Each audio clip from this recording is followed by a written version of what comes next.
Honour study में आप सभी का स्वागत है। कक्षा 10वीं एनसीईआरटी गणित में हम अध्याय 3 पढ़ रहे हैं। आज हम प्रश्नावली 3.3 का प्रश्न क्रमांक तीसरे का चौथा सवाल हल करेंगे। लेकिन दोस्तों, अभी तक आपने अगर चैनल को सब्सक्राइब नहीं किया है तो जल्दी से सब्सक्राइब कर लीजिएगा, वीडियो को लाइक करें, शेयर करें, कमेंट्स करें। प्रश्न है हमारा कि एक नगर में टैक्सी के भाड़े में एक नियत भाड़े के अतिरिक्त चली गई दूरी पर भाड़ा सम्मिलित किया जाता है। 10 किलोमीटर दूरी के लिए भाड़ा 105 रुपये है। 15 किलोमीटर के लिए भाड़ा 155 रुपये है। तो नियत भाड़ा तथा प्रति किलोमीटर भाड़ा क्या है? एक व्यक्ति को 25 किलोमीटर यात्रा करने के लिए कितना भाड़ा देना होगा? तो इस प्रश्न में दो भाग दिए गए हैं। तो सबसे पहले हम जान लेते हैं कि नियत भाड़ा और अतिरिक्त भाड़ा क्या होता है। तो नियत भाड़ा वो होता है, मान के चलिए कि 1 किलोमीटर का हमें 1 रुपये लगता है, लेकिन इसमें अतिरिक्त 1 रुपये और बढ़ा दिया गया है। ठीक है, जैसे कि हम 2 किलोमीटर चलें तो 2 किलोमीटर चलने पर हमें जो नियत भाड़ा है वो 1 रुपये तो लगेगा, लेकिन 2 रुपये यहाँ पे अलग से लग जाएगा। ठीक है, उसी प्रकार जितना ये बढ़ता जाएगा, 3 किलोमीटर में 3, 4 किलोमीटर में 4, 5 किलोमीटर में 5, 6 किलोमीटर में 6, तो इस तरह से आगे बढ़ता जाएगा और यहाँ पे एक साथ में ही रहेगा। तो यहाँ पे हम नियत भाड़े को x मान लेते हैं और अतिरिक्त भाड़े को हम y मान लेते हैं। ठीक है, तो अतिरिक्त भाड़े को हम क्या मान लेते हैं? y। जैसे कि यहाँ पे क्या कहा गया है, यहाँ से 10 किलोमीटर दूरी के लिए भाड़ा कितना है? 105 रुपये है। तो जो नियत भाड़ा वो तो x रहेगा, लेकिन 10 किलोमीटर इसमें अतिरिक्त चला जा रहा है, तो 10 किलोमीटर के लिए यहाँ पे 10 और अतिरिक्त भाड़ा यहाँ पे बाय हो जाएगा, और टोटल यहाँ पे कितना रुपये लग रहा है? 105 रुपये। तो 105 रुपये, इस तरह से ये रेखिक समीकरण बन जाएगा एक। ठीक है, तो यहाँ पे समझना है कि जो नियत भाड़ा है हमारा वो x रहेगा और अतिरिक्त प्रति किलोमीटर पे जो लगेगा वो बाय लगेगा। ठीक है, तो यहाँ पे हमें सबसे पहले मानना है हल। माना कि जो नियत भाड़ा है, नियत भाड़ा वो कितना है? x रुपये है। ठीक है, और अतिरिक्त प्रति किलोमीटर पे जो भाड़ा रहेगा वो कितना रहेगा? लिख सकते हैं प्रति किलोमीटर पर अतिरिक्त भाड़ा ये रहेगा 22 रुपये का। ठीक है, तो हमने प्रश्न को यहाँ से लेकर यहाँ तक समझा कि नगर में जो टैक्सी चल रही है उसका नियत भाड़ा क्या, अतिरिक्त भाड़ा किस रूप में लिया जा रहा है। अब हम यहाँ पे देखेंगे कि 10 किलोमीटर दूरी के लिए भाड़ा 105 रुपये है। ठीक है, यहाँ से यहाँ तक के लिए हल करेंगे, लेकिन यहाँ लिखेंगे हम प्रश्नानुसार। ठीक है, अब हम जो भी हल करेंगे प्रश्न के अनुसार ही करेंगे।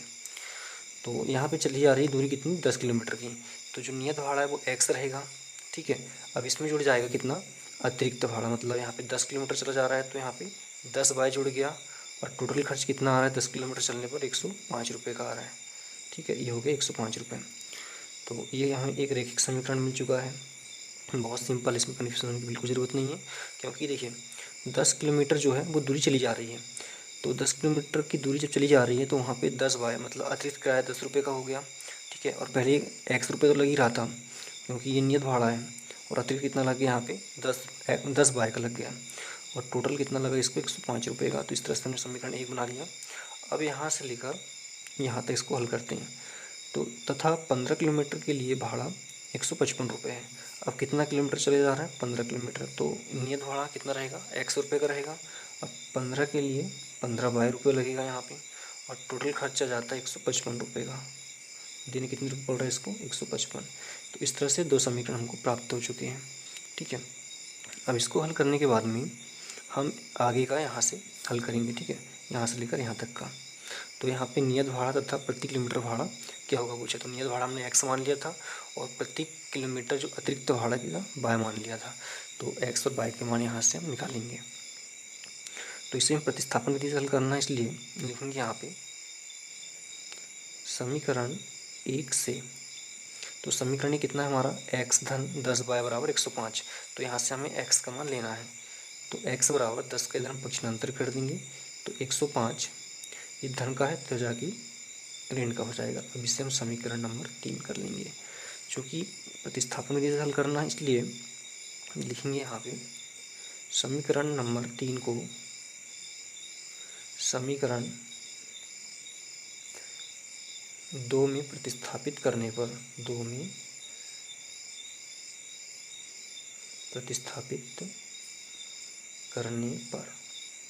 हमें समीकरण 3 को 2 में प्रतिस्थापित कर देना है। तो समीकरण 2 क्या है, x धन 15y बराबर 155। तो x के स्थान पर हम x का मान रख देंगे यहाँ पे। तो x का मान क्या है हमारे पास 105 माइनस 10y, और x का मान रख दिया हमने इतना, धन का धन आ जाएगा, फिर कितना 15y, तो 15y आ जाएगा बराबर का बराबर, और 155 का 155 आ जाएगा यहाँ पे। अब 105 का पक्षांतर इधर करेंगे, संख्या का गुणा भाग जोड़ना घटाना संख्याओं के साथ होता है, और जो कि अचर पद के साथ और चर पद के साथ। तो 105 का मित्र पक्षांतर कर देंगे तो हमारे पास यहाँ पे क्या बचेगा, माइनस 10y धन 15y और 155 और 105 का जब इधर जाएगा तो इधर जाएगा ऋण में, इधर धन में है। यहाँ पे असमान चिन्ह है इसलिए ये घट जाएंगे आपस में, और बड़ी संख्या के सामने जो निशान रहेगा वो आंसर में जाएगा। बड़ी संख्या 15 है, 15 से 10 को माइनस करने पर यहाँ बचेगा शेष 5 और बाय का बाय। उसी प्रकार यहाँ पे असमान चिन्ह, इसके आगे कुछ नहीं, इसका मतलब धन है, और असमान चिन्ह होने के कारण घट जाएंगे, और बड़ी संख्या का जो चिन्ह है वो आंसर में जाएगा। तो बड़ी संख्या यहाँ पे कितनी है, धनात्मक के रूप में, तो ये धन में आएंगे। ठीक है, अब 155 से हम जब 105 को घटाएंगे तो कितना बचेगा यहाँ पे 50 शेष रहेगा। अब यहाँ सिर्फ हमें बाय का मान चाहिए, इसलिए 5 का पक्षांतर हम इधर कर देंगे तो ये जाएगा बट्टे में, तो 5 ही बट्टे में आगे कट जाएगा, 5 एकम 5, शून्य का शून्य।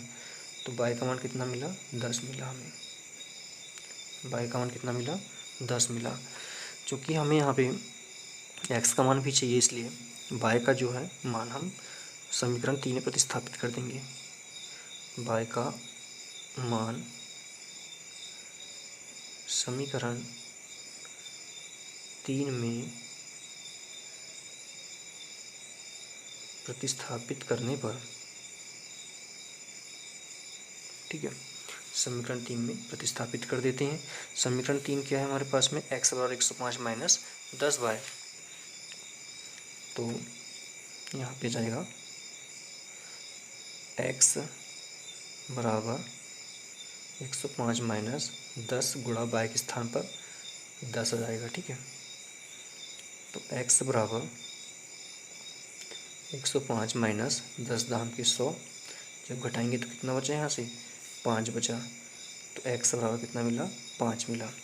तो हम कह सकते हैं कि जो नियत भाड़ा है वो कितना 5 रुपये है, और अतिरिक्त भाड़ा कितना जो बाय माना था हमने वो 10 रुपये है।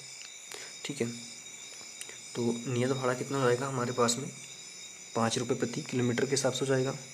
तो लिख सकते हैं यहाँ पे हम कि नियत भाड़ा, टैक्सी का नियत भाड़ा 5 रुपये प्रति किलोमीटर है, तथा अतिरिक्त भाड़ा 10 रुपये प्रति किलोमीटर है। ठीक है, लेकिन लास्ट में क्या पूछता है हमसे प्रश्न कि एक व्यक्ति को 25 किलोमीटर यात्रा करने के लिए कितना भाड़ा देना होगा। तो एक व्यक्ति को 25 किलोमीटर चलना है, उसे कितना भाड़ा देना है ये हमको यहाँ पे बताना है। ठीक है, तो 25 किलोमीटर के लिए हम यहाँ पे कह सकते हैं कि जब इसे 25 किलोमीटर चलना है तो 25 किलोमीटर के लिए इसका समीकरण क्या बनेगा, x धन, अभी 25 किलोमीटर अधिक चल रहा है तो ये 25 बाय हो जाएगा। ठीक है, ये तो हो गया नियत भाड़ा और ये अतिरिक्त भाड़ा हो गया इसका। तो x का मान कितना निकाला था 5 हमने, 25 का 25, और y का मान कितना निकाला था 10। तो 5 धन 25 में जब गुणा हो जाएगा 10 का 250 हो जाएगा। अभी जब 9 आपस में जुड़ जाएंगे तो 230 हो जाएगा। तो कह सकते हैं यहाँ पे हम कि 25 किलोमीटर चलने के लिए व्यक्ति को 25 किलोमीटर चलने के लिए उस व्यक्ति को 230 रुपये देने होंगे। 230 रुपये देने होंगे। ठीक है, इस तरह से हमारा ये सवाल भी कंप्लीट होता है। अगली वीडियो में हम अगला सवाल करेंगे। धन्यवाद।